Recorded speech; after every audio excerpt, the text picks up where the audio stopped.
This is National Educational Television, a program distributed by the Educational Television and Radio Center.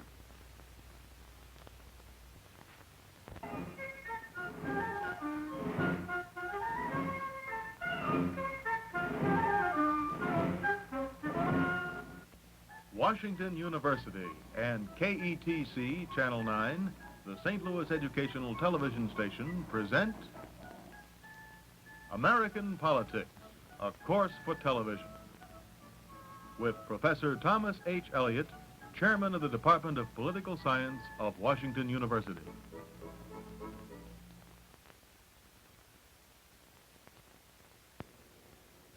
At the conclusion of the last lecture, we were asking that very difficult question, what is a political party? For a long time, people, I think quite naturally, have tried to define it in terms of groups. I guess half a century ago, a century and a half ago now, that Edmund Burke, the famous English statesman philosopher, defined a political party as a body of men united to promote by their joint endeavors the national interest on some particular principle on which they were all agreed. I'll repeat that, a body of men united to promote by their joint endeavors the national interest on some particular principle in which they were all agreed. Now, I think we better realize at the outset that Burke gave that definition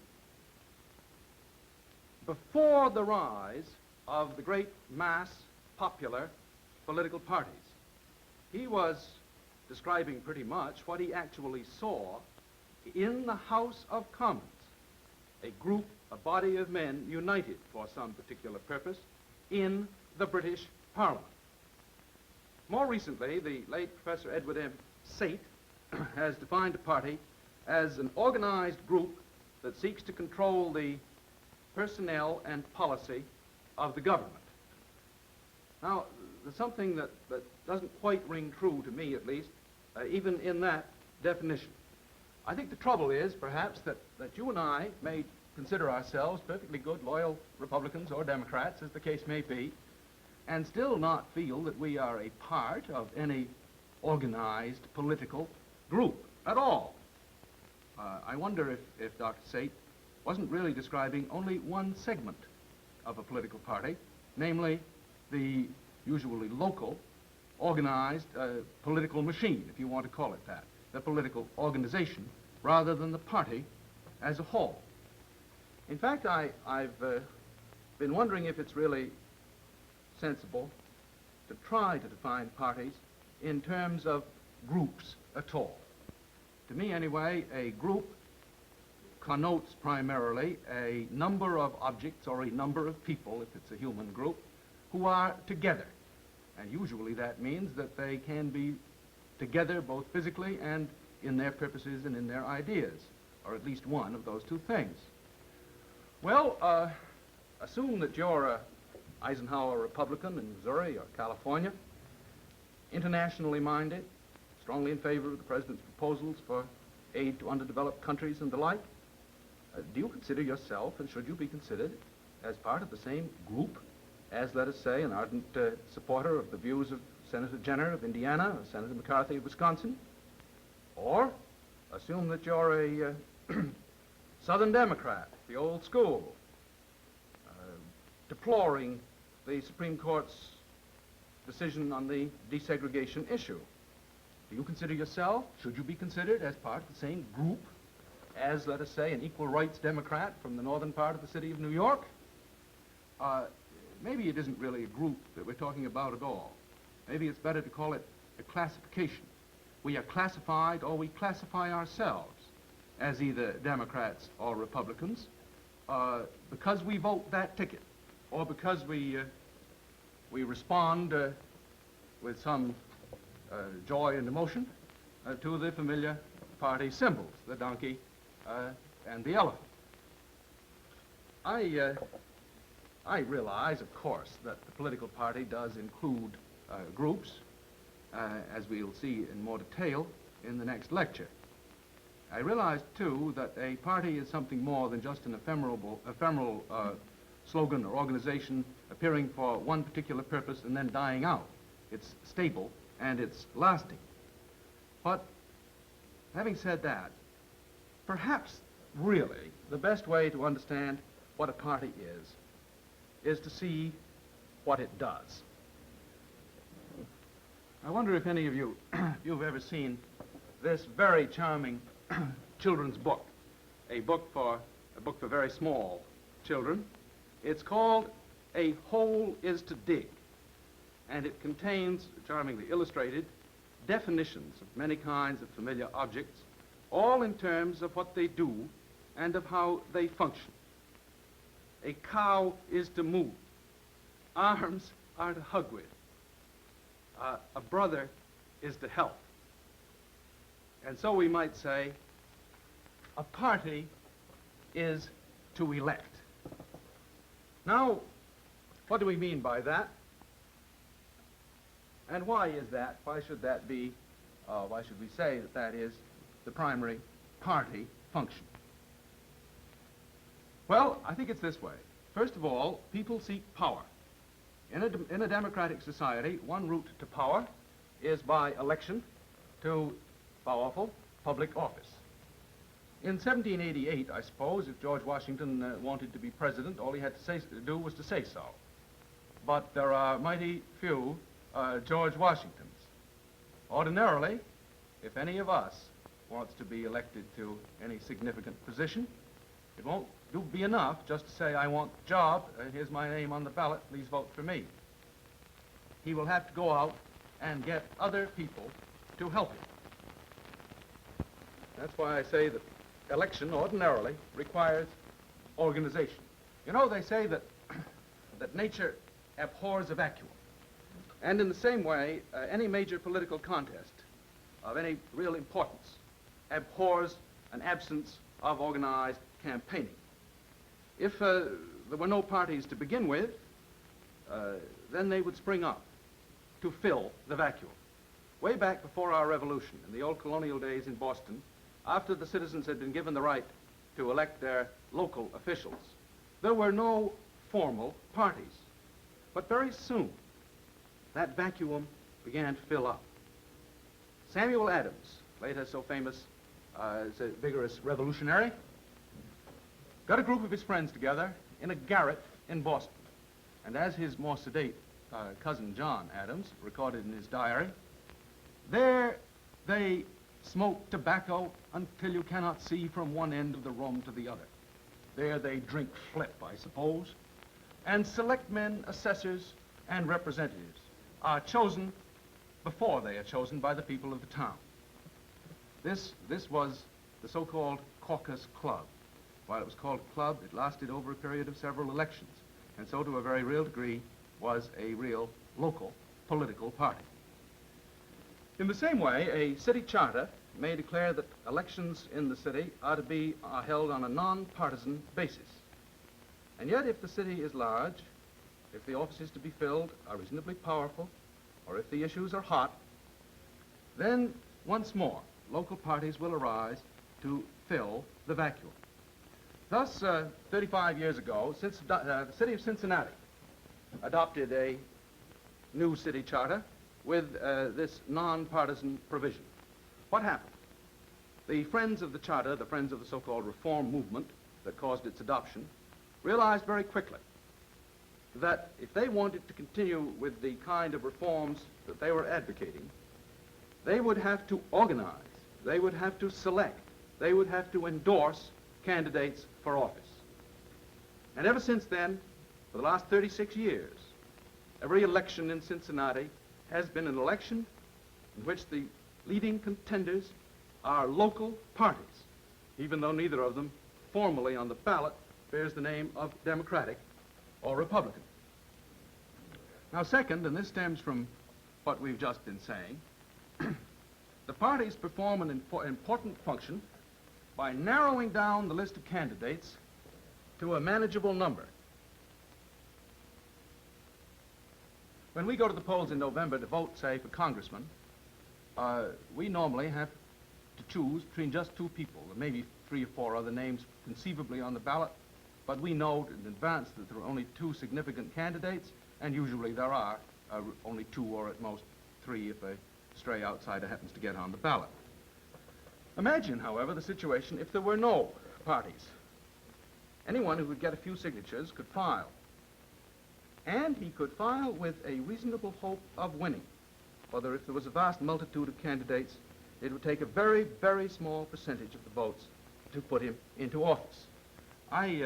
I once saw a ballot in a city which, like Cincinnati, had just adopted a nonpartisan charter, a ballot for the city council with 157 names on it. This happens to be a later ballot from the same city. Now, it was pretty tough for me at that time, and for everybody else, to make an intelligent choice among all those candidates, even when it's as small a number as this, which is over 50. And after the election had been carried on, the fact remained that it was quite possible and quite likely that the winner might be a man with the support of only a tiny fraction of the hall voting public. I may say in this particular case that the difficulties of the rise of 157 independent candidates all at the same time resulted in a very quick filling of the vacuum. And since that time, elections in that city, like those in Cincinnati, have been fought out by 2 organized groups filling the role of the party at the local level. By nominating candidates, by being strong enough to discourage a multitude of freelance aspirants, the parties then make life easier, more intelligible for the voter, and they also increase the chance that the victor will actually be the choice of a substantial part of the population, very likely a majority of the voters. Now, third, the parties present not only alternative candidates, but also alternative issues. A party contest requires, by that I mean a party contest virtually necessitates the bringing of some form and order into political discussion. It channels debate in such fashion that the issues are clearly focused. At least that's the way it's supposed to work. Now, I know that a good many people complain that it doesn't, in fact, work that way. They say that party platforms are deliberately mealy-mouthed and vague, and that in the campaign, most of the time, the issues seem to be deliberately avoided or evaded rather than intelligently debated. Well, there may be more than a grain of truth in that. It's a subject which I hope we'll have time to explore thoroughly later in this series.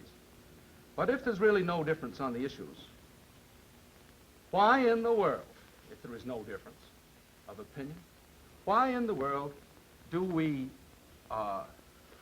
get so vehement, so excited, not to say so abusive, at least every 4 years when a presidential election is at hand? I've said that a party is to elect. We might also say that a party is to promote, not so much to promote a particular individual to the fulfillment of his personal ambitions, as to promote a particular policy or a cause. Take a look, for instance, at the origin of the 2 major parties that we know today. When the first of these, the Democratic Party, began back in Jefferson's time, it was organized not primarily for the purpose of promoting Mr. Jefferson to the presidency. It did, and he attained the presidency, but you will recall that he never valued the presidency as among his greater achievements, and there is plenty of evidence that it was not personal ambition that caused either him or his followers to organize that first Jeffersonian Democratic Party. Rather, it was a series of issues, a series of common beliefs. The first 12 years of our country under constitutional government, the administrations of Washington and Adams had in domestic policy a program which was pro-finance and pro-manufacturing, and a foreign policy which was, on the whole, pro-British. The founders, the organizers of the new Jeffersonian Party, were those who wanted a domestic policy that was pro-agrarian, and a foreign policy which, if not pro-French, should at least be neutral. It was on those issues that the party organized, and I think it's a reasonable guess that if it hadn't been any such issues, the party would never have been born. Take also the Republicans. organizing just about a century ago. Obviously, they were not trying to promote individuals to high office at the first, although they wanted power and they wanted to elect their men. But they were not simply the tools of some scheming politicians. Not even when Lincoln was nominated was there agreement that he was an outstanding leader at that time in 1860. Rather, the party was organized again to promote a particular cause, namely the prevention of the expansion of slavery into the western territories of the United States. This was a clear-cut and a fighting issue, and it was on this issue that the party was based. What I've just been saying, by the way, may remind some of you of Burke's definition that I gave a few minutes ago.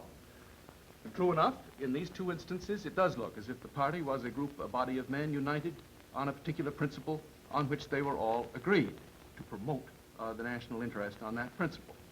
That, I think, is a fair definition, perhaps, of the inception of the two parties at their inception.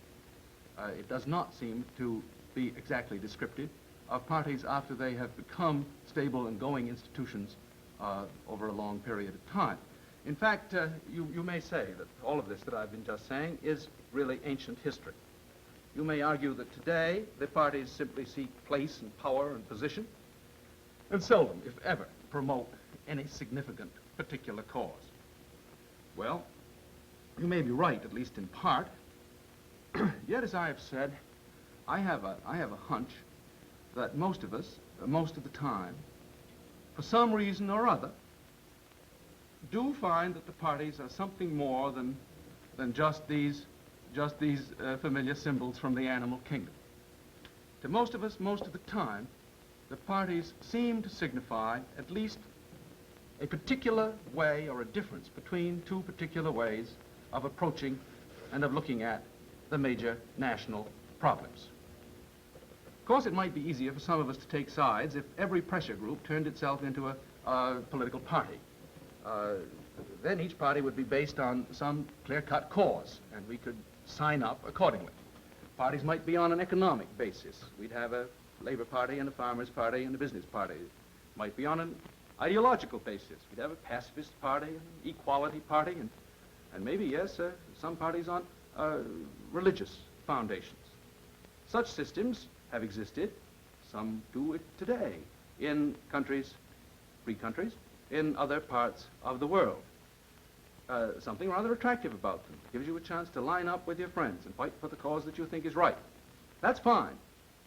But, you know, the system just doesn't seem to work very well. It has two great weaknesses. First, it divides the country into increasingly intolerant segments with a pretty fatal effect on the enduring unity of the nation. And second, it sometimes seems to make stable, responsible government virtually impossible. Well, we, of course, instead have a two-party system. Our parties seem to carry out the functions that we've mentioned best under such a system, and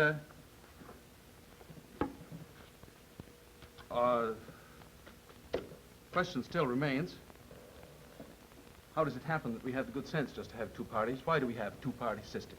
That's a question which I was hesitating about, in part because I was taking stuff off the board here, and also because it's a question which any political scientist is a bit hesitant about addressing himself to. It's something where we do not have the definite answer. I'm going to suggest that there are four factors that cause the continuation of a two-party system in the United States. But I want to make it plain that if they do, it's in combination rather than individually that they have this effect. We've taken, numerous people have said the two-party system is based on, say, one of these factors. But then you test it against another country, and you find the same factor present there, but 15 parties. Or say you take another factor of the four that I'm going to mention, and test that against still a different country, and you find there that the factor is missing in that country, and yet they have two parties.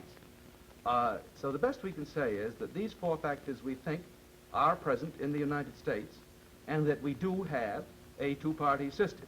And just possibly, there is a cause and effect relationship between these two facts.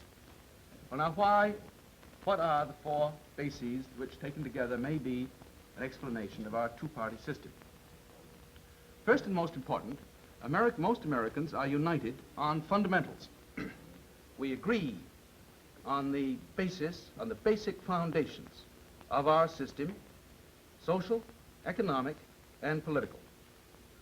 On the social side, we subscribe to a belief in human dignity and equality of opportunity. On the economic side, practically all of us, I suppose, believe in basically the capitalist system and the system of private enterprise, at least to the extent that we would abhor a system where private profit and private enterprise were automatically excluded. And on the political system, we are all Democrats and we are all Republicans. We believe in the power of the people to govern, which is democracy, and we owe allegiance to our republic, a representative form of government. Only when this basic unity on fundamentals has been seriously weakened has the two-party system itself threatened to splinter. Back in 1856, there were three parties. Why? Because there was a very fundamental and bitter difference on the social values. The slavery issue creating that difference about human dignity and equality of opportunity. In the 1880s and the 1890s, there was a fairly strong third party, fairly consistently in the field. Why? Because a very severe, prolonged agricultural depression had convinced thousands of farmers, particularly, that there was something basically wrong with the economic system. They had lost their faith in this set of fundamental economic beliefs. The Progressive Party of 1912, the party of Theodore Roosevelt, the Bull Moose Party of that year, was, of course, partly that gentleman's personal creation. But it also, I think, reflected a violent dispute about political values, about the role of the masses in a free society, the claim being that there should be more direct democracy and less of representative government. And yet, even in those years, those are the only times of very serious splits with substantial numbers of electoral votes going off the reservation until 1948, when the old social value clash created the Dixiecrats, and we had a very minor repetition of the 1856 situation. Even in those years, save only in 1856, 100 years ago, even these more serious differences on basic fundamentals neither destroyed the two-party system nor resulted in the end of one of the major parties. A second reason for the system today is tradition. Parties may be nefarious machines or merely convenient labels, but a surprising lot of people feel an emotional loyalty to them. They like to stick with their party. Even when they don't like the party's nominees, they hate to vote against the party ticket.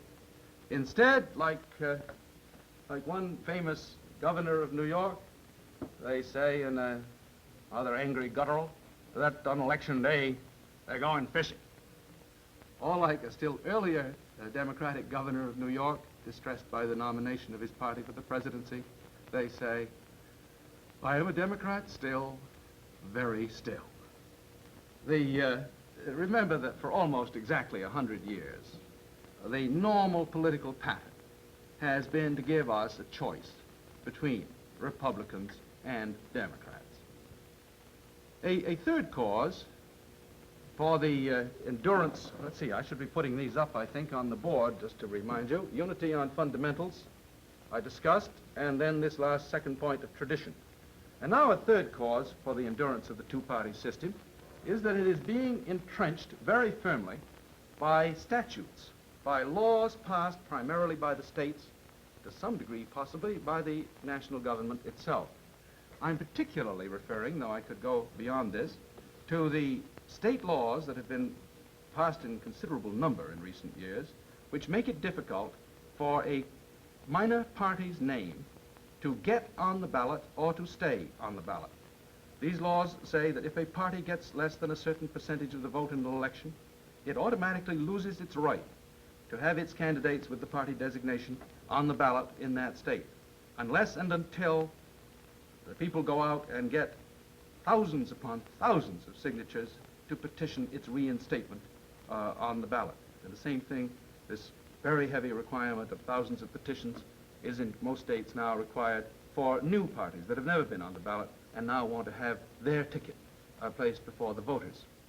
These are handicaps which sound, I suppose, rather mild when you speak of them.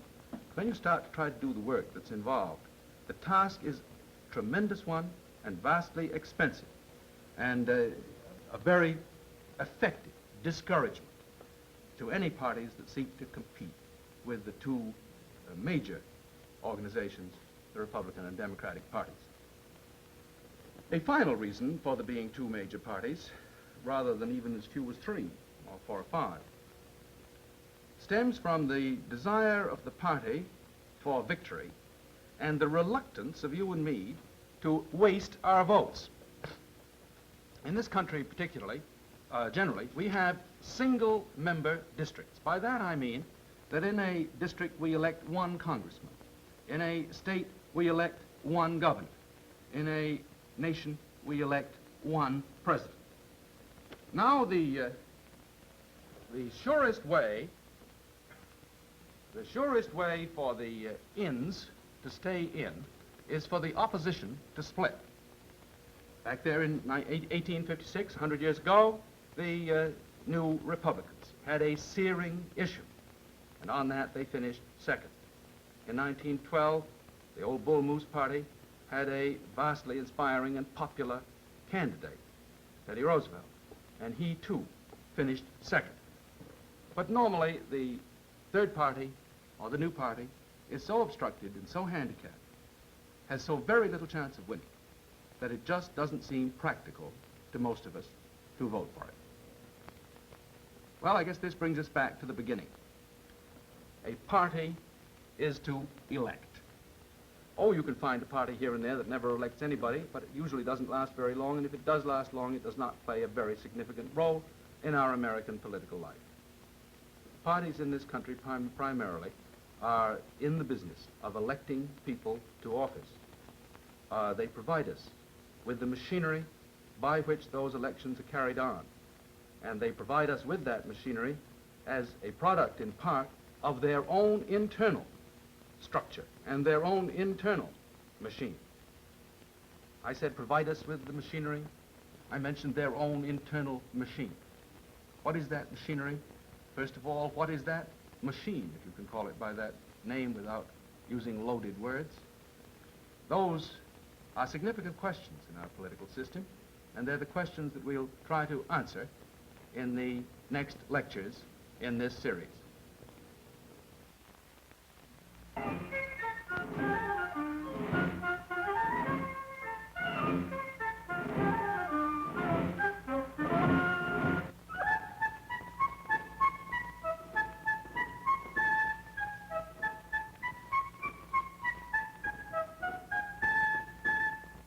American Politics is presented by Washington University and KETC Channel 9, the St. Louis Educational Television Station and Production Center. The preceding program was distributed by the Educational Television and Radio Center. This is National Educational Television.